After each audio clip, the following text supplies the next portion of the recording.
ओम शांति। आज के साकार महावाक्यों में प्यारे बाप दादा हम बच्चों को विशेष रूप से आत्माभिमानी बनने की मेहनत करनी है और बाबा को याद करना है। बाबा कहते हैं जो बच्चे ये मेहनत करेंगे वही सूर्यवंशी घराने में ऊंच पद के अधिकारी होंगे।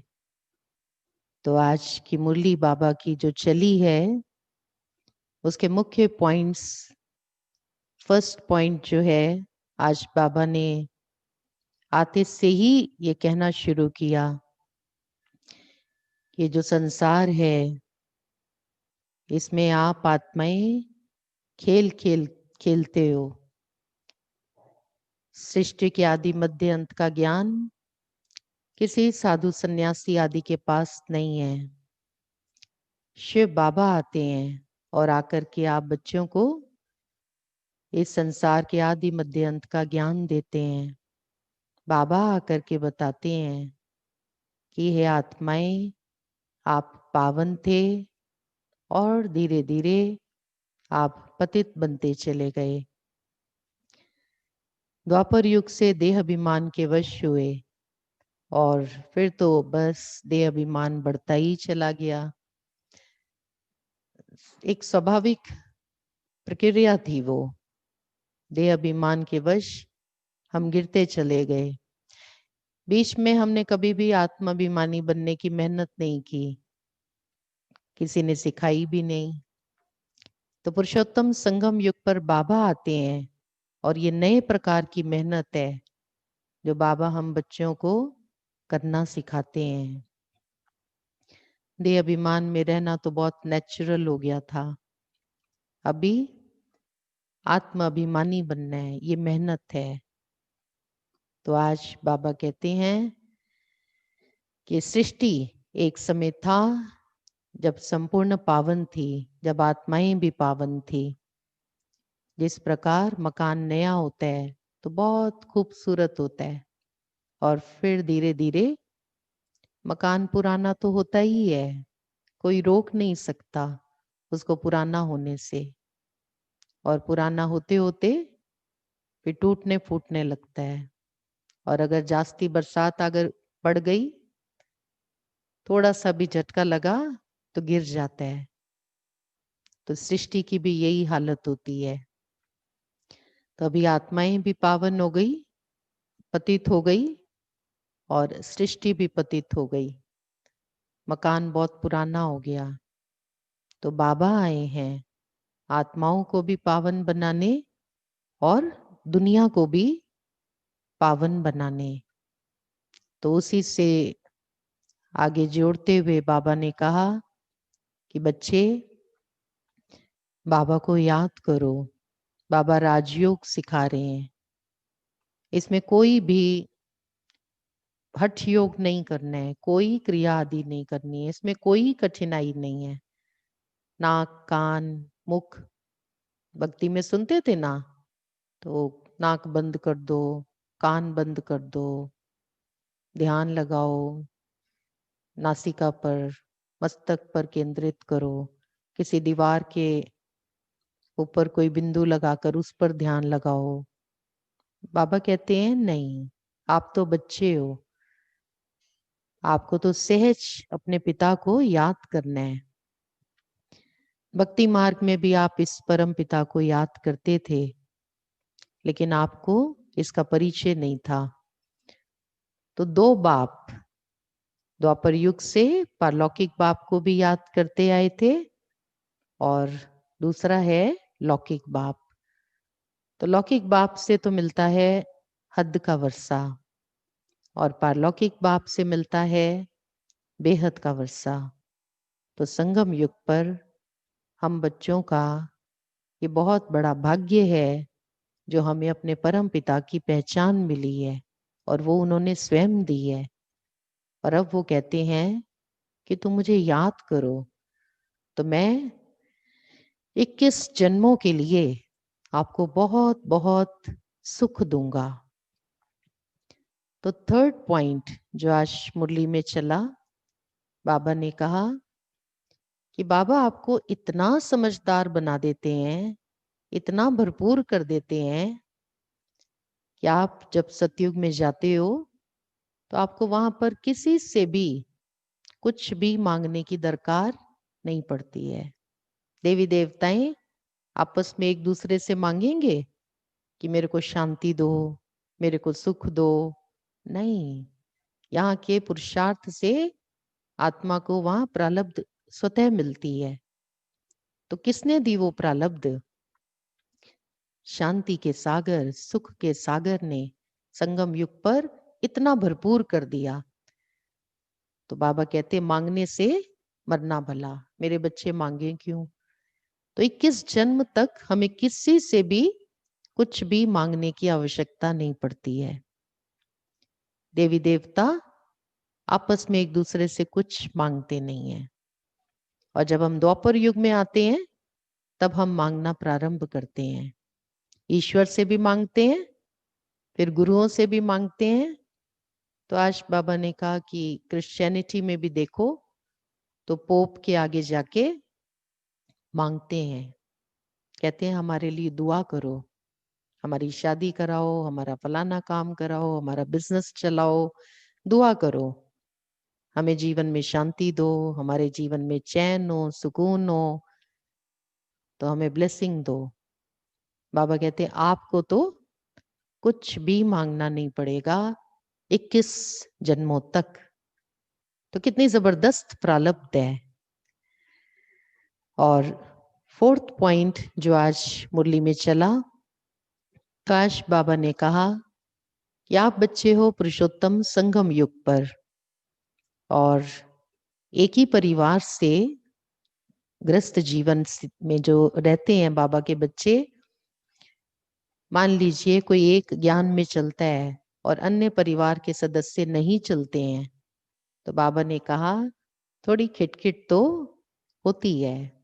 क्योंकि जो ज्ञान में चलते हैं उनको तो समझ में आ जाता है कि हमें अब सतो प्रधान बनना है। मैं आत्मा तमो प्रधान बन गई, तो सतो प्रधान बनने के लिए फिर वो ब्रह्मचर्य में रहते हैं, खान पान शुद्ध खाते हैं, तो वहां पर खिटर पिटर शुरू हो जाती है। तो बाबा कहते थोड़ी मेहनत तो करनी पड़ेगी, सहन करना पड़ता है। तो उसी से आज बाबा ने आगे शिक्षा देते हुए समझाया फिफ्थ पॉइंट। तो बाबा आकर के देवी देवता धर्म का सैपलिंग लगा रहे हैं, सैपलिंग लग रहा है। तो बाबा कहते हैं जो इस धर्म के होंगे वो निकल आएंगे, जिनको पवित्रता अच्छी लगती होगी, बाबा जो कहते हैं श्रीमत उनको पसंद आती होगी, आ जाएंगे। तो ये देवी देवता धर्म का सैपलिंग लग रहा है। इसमें वो छांट छटाई होती है ना, तो आत्माओं की भी छटाई हो रही है। ये बहुत बड़ा देवता धर्म है, आदि सनातन देवी देवता धर्म 2500 साल तक चलता है।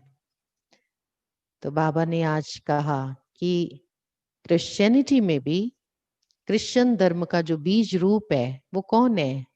वो क्राइस्ट है। और जो आदि सनातन देवी देवता धर्म है, इसका बीज रूप कौन है? इसका बीज रूप स्वयं परमात्मा है, स्वयं शिव बाबा हैं। तो बाबा ने कहा उनके तो धर्म की वृद्धि होती है, धर्म पिताएं आते हैं और धर्म स्थापनार्थ ज्ञान देते हैं, शिक्षाएं देते हैं, और उनके धर्म की आत्माएं परम धाम से आती रहती हैं, धर्म बढ़ते रहते हैं। किंतु जब शिव बाबा आते हैं तो शिव बाबा आकर धर्म और राजाई दोनों की स्थापना करते हैं। तो अभी हम सभी को क्या बनना है? सूर्यवंशी महाराजा और महारानी, हमें ऊंच पद पाना है। तो शिव बाबा हमें कहते हैं तुम मेरे बच्चे हो, और ब्रह्मा को क्रिएट करते हैं, और ब्रह्मा बाबा भी कहते हैं कि बच्चे तुम मेरे बच्चे हो। तो बाप दादा दोनों हमें बहुत प्यार से कहते हैं कि आप मेरे बच्चे हो। तो बाप दादा का बच्चों को कहना है कि छी बन गए हो, अब छी नहीं बनना, पतित नहीं बनना, अब पावन बनना, मुझे याद करना, मैं आकर राजयोग सिखाता हूं। तो जो राजयोग सीखते हैं, मेहनत करते हैं बाबा को याद करने की, पावन बनने की मेहनत करते हैं, वो ऊंच पद पाते हैं। और फिर बाबा ने आज 5th पॉइंट जो सुनाया, तो उसमें आज बाबा सुनाते हैं कर्मों की गुह्य गति। बाबा कहते हैं कि इस संसार में ये कर्म क्षेत्र है, जो आत्मा जैसा कर्म करती है उसको उसकी वैसी प्रारब्ध प्राप्त होती है। आत्मा परमात्मा नहीं है, आज मुरली में ये भी लिया है। तो बाबा कहते हैं आत्मा परमात्मा होती तो दो शब्द भी क्यों होते। आत्माओं के लिए कहा जाता है महान आत्मा, पाप आत्मा, देवात्मा, पुण्य आत्मा, जिसके जैसे कर्म उस आधार पर उसको वो टाइटल मिल जाता है। शिव बाबा वो तो इस कर्म क्षेत्र पर हमारी तरह कर्म जिनने चोला लेता ही नहीं है, माँ के गर्भ में प्रवेश होकर जन्म लेता ही नहीं है, और वो सदैव परम धाम में रहता है, ज्ञान का सागर, इसलिए तो वो परम आत्मा कहलाता है। तो वो परम आत्मा जो कर्मों की गुह्य गति के ज्ञाता हैं, ज्ञान के सागर हैं, वो आकर के हम बच्चों को ज्ञान देते हैं। तो कहते हैं बच्चे श्रेष्ठ कर्म करो, संगम युग सुकर्म करने का युग है। तो इस समय जो बच्चे श्रेष्ठ कर्म करते हैं उनको सतयुग में उच्च पद मिलता है। और आज तो बाबा ने, सभी बहुत खुश हो जाएंगे, श्री कृष्ण का जन्म, सबको इंतजार है ना, श्री कृष्ण कब जन्म लेंगे। कोई कोई सोचते हैं कि शायद ले चुके हैं, ले नहीं चुके हैं।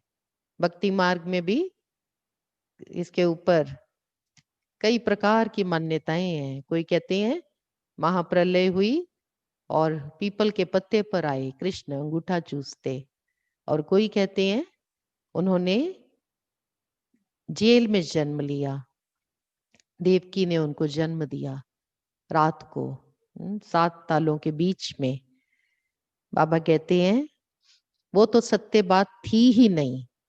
वास्तव में सत्यता क्या है, श्री कृष्ण कब जन्म लेते हैं। और आज तो बाबा ने साथ में ये भी बताया है कि श्री कृष्ण का नाम बहुत ज्यादा बाला है, उनके माँ बाप का नहीं है। आज राज खोले हैं बाबा ने। तो श्री कृष्ण जो है वो जन्म कब लेते हैं, तो आज बाबा सुना रहे हैं, सभी ध्यान से सुनेंगे। आज बाबा ने कहा कि जब सब भ्रष्टाचारी आत्माएं परम धाम चली जाती हैं, जब संसार में कोई भी पापात्मा नहीं रहती है, तब श्री कृष्ण जन्म लेते हैं। अभी तो पापात्माएं हैं ना, तो अभी श्री कृष्ण का जन्म नहीं हुआ है। तो श्री कृष्ण का जो जन्म होगा, सतयुग की आत्मा है, प्रथम आत्मा है, एकदम पावन आत्मा है, बिजली चमक जाएगी। तो बाबा कहते हैं भ्रष्टाचारी आत्माएं तो नहीं होंगी, किंतु जो हमने बाबा की मुरली से समझा है, ब्राह्मण आत्माएं तो होंगी। श्री कृष्ण को जो जन्म देंगे उनके माता पिता, बाबा ने कहा उनके माता पिता श्री कृष्ण को तो योग बल से जन्म देंगे, किंतु श्री कृष्ण के जो माता पिता हैं उनका जन्म, उनके जो माता पिता होंगे वो योग बल वाले नहीं होंगे। उन्होंने भोग बल से श्री कृष्ण के माता पिता को जन्म दिया होगा, किंतु श्री कृष्ण का जन्म योग बल से होगा। तो बाबा कहते हैं इससे क्या मालूम पड़ता है कि श्री कृष्ण के जो माता पिता हैं उनका पुरुषार्थ कम है, श्री कृष्ण से कम है, इसलिए उनका नाम नहीं है कहीं भी इतना। श्री कृष्ण ने ज्यादा पुरुषार्थ किया उस आत्मा ने। और हम सब जानते हैं प्यारे बाबा जगदम्बा माँ, उन्होंने कितना ऊंच पुरुषार्थ किया, नंबर 1 पढ़ाई पढ़ी। उनके जैसा पुरुषार्थ तो कोई नहीं कर सकता है। तो बाबा कहते हैं श्री कृष्ण की महिमा इसलिए जास्ती है, ये कर्मातीत बन जाते हैं संगम युग पर। बाकी सब बच्चों की अवस्था तो नंबरवार कर्मातीत स्थिति को वो प्राप्त करते हैं, लेकिन नंबर 1 ब्रह्मा बाप ने और मातेश्वरी जी ने उस स्थिति को प्राप्त किया। तो जब श्री कृष्ण का जन्म होगा तो बाबा ने कहा आत्माओं की थोड़ा सा अदला बदली होती रहेगी। ब्राह्मण आत्माएं, उसको जन्म तो जरूर संगम युगी माता पिता ही देंगे ना, तो कुछ जाएंगे और कुछ फिर देव आत्माओं के रूप में पुनः आकर के जन्म लेते रहेंगे, और कुछ जो ब्राह्मण आत्माएं होंगी वो सतयुग की तैयारी भी तो करेंगी ना। सतयुग में बहुत कुछ निर्माण का काम उन्हें, तो वो भी कार्य चलेगा, किंतु पाप आत्माएं नहीं होंगी जब उनका जन्म होगा। और जब श्री कृष्ण राधे बड़े हो जाएंगे, विवाह हो जाएगा, श्री लक्ष्मी नारायण कहलाएंगे, और तब से माना जाएगा सतयुग का प्रथम दिन। 111, पहला दिन, पहला महीना, पहला साल, संवत शुरू हो जाएगा। तो आज सभी ध्यान से सुनेंगे बाबा के महावाक्य। और उसके पश्चात आज बाबा ने फिर आगे कहा कि बाबा पिकनिक करता है तो भी शिव बाबा को याद करता है। तो आप बच्चे भी भले पिकनिक भी करो, मना नहीं है, किंतु बाबा को याद जरूर करो। बाबा कहते हैं आशिक बन जाओ और माशूक को याद करते रहो। और फिर अंत में आज बाबा ने कहा कि द्वापर युग के जो सन्यासी है ना, इनके अंदर ताकत थी, शांति की ताकत थी, और आप जो सतयुग की आत्माएं हो, आपके अंदर सुख की ताकत थी। तो आपकी सुख की ताकत धीरे धीरे कलयुग अंत तक पहुंचते समाप्त हो गई, और द्वापर युग के जो सन्यासी थे इनकी शांति की ताकत अभी अंत तक पहुंचते पहुंचते समाप्त हो गई है, क्योंकि ये सतयुग के सुख तो देखते नहीं है ना। तो फिर बाबा आते हैं, और बाबा आकर के इन साधु सन्यासियों का भी उद्धार करते हैं, और आप बच्चों को सुख की दुनिया में ले जाते हैं। इतनी ताकत बाबा हमें देते हैं, सर्वशक्तिवान से योग लगाने से हमें इतनी ताकत मिलती है। और आज का वरदान है आप जहान के नूर हो, सारे संसार की आत्माएं उनकी नजर आपके ऊपर है। तो आज बाबा कहते हैं बच्चे दर्शनीय मूर्त बन जाओ। अंत में ज्ञान सुनाने का वक्त नहीं होगा, वरदान भी नहीं दे पाएंगे 2 शब्दों का, इतनी लंबी क्यों लगेगी। तो उस समय आपकी जो दृष्टि होगी उससे बहुत सेवा होगी। तो दृष्टि से सेवा कैसे होगी? जब हम संपूर्ण बन जाएंगे। तो आज उसको बाबा कह रहे हैं संपूर्णता की आंख खोल के रखो, लंबा समय तक खोल के रखो। हम क्या करते हैं, कभी कभी संपूर्ण स्थिति के नजदीक पहुंचने के लिए काफी मेहनत करते हैं, हम पहुंचते हैं, फिर कुछ ऐसा कर देते हैं जो फिर पीछे आ जाते हैं। बाबा कहते हैं नहीं, अभी सदैव आपकी संपूर्णता की आंख खुली रहे। कोई व्यर्थ संकल्पों की, उसको आज बाबा धूल मिट्टी कहते हैं, आंख में पड़ जाती है तो धूल मिट्टी आंखें मलनी पड़ती है ना। तो बाबा कहते हैं व्यर्थ संकल्प चला तो जैसे वो आंख मलने जैसी स्थिति हो जाएगी। तो पीछे नहीं हटना है, आंखें मलनी नहीं है, आंखों में कोई भी तरह का कंकड़ पत्थर, इसको बाबा कहते हैं, ये नहीं होना चाहिए। संपूर्णता की आंख खुली रहे। तो कोई गुटके नहीं खाओ व्यर्थ संकल्पों के, कोई झुटके नहीं खाओ। संपूर्णता की स्थिति से अभी पीछे नहीं, अभी आगे ही जाना है और संपूर्ण स्थिति तक जल्दी से पहुंचना है, तब सबको साक्षात्कार करा सकेंगे। तो भक्ति मार्ग में सब दर्शनीय मूर्त देवी देवताओं के आगे जाते हैं ना, उनकी दृष्टि से ही तो उनको कितने वरदान प्राप्त होते हैं, भक्तों को निहाल होते हैं। किसी भी देवी देवता के नेत्र बंद दिखाए हैं? कभी नहीं। तो हमारी यादगार है। और फिर आज बाबा स्लोगन में हम बच्चों को कहते हैं कि बच्चे, निर्मल चित्त हो आपका, निर्मलता हो आपके अंदर, ये निर्माणता की निशानी है। तो इस पर विचार चला, निर्माणता किसके अंदर होगी? जब वृक्ष फलों से लदा हुआ है तो वो निर्माण है, झुका हुआ है। अभी उस फलों से लदे हुए वृक्ष को जो छाया भी दे रहा है और फल भी दे रहा है, चाहे कोई प्यार से उससे फल तोड़ के ले लेवे, चाहे प्यार से भी लेगा, तोड़ेगा तो सही, और चाहे कोई पत्थर मार कर लेवे, लेकिन वृक्ष तो फल देगा ही देगा, छाया देगा ही देगा। तो बाबा कहते हैं, जब आप बाबा के ज्ञान से, जो ज्ञान हमें दिव्य गुण बताता है, और बाबा की याद से उन दिव्य गुणों को आप जीवन में धारण कर लेते हो, तो आप फलों से लदे वृक्ष के समान बन जाते हो, गुणवान। आपका चित्त निर्मल, कोई मैल नहीं, गुण इतने आत्मा के अंदर आ गए, इतना प्योरिटी आ गई आत्मा के अंदर कि आपको इससे कोई फर्क नहीं पड़ता कि कोई आपको मान दे रहा है या नहीं दे रहा, कोई आपसे कैसा व्यवहार करता है, कोई कैसा करता है, स्नेह देता है या नहीं देता। आपका काम है सबको देते रहना। तो निर्माणता, ये निर्मल स्वभाव की, चित्त की निशानी है। तो कोई भी मैल ना हो हमारे मन में, हमारे चित्त पर, किसी भी प्रकार की। तो वो कब होगी? बाबा की याद से ही तो वो गुण आएंगे, वो शक्तियां आएंगी, वो निर्मलता आएगी। तो ये है आज का स्लोगन। सुनते हैं।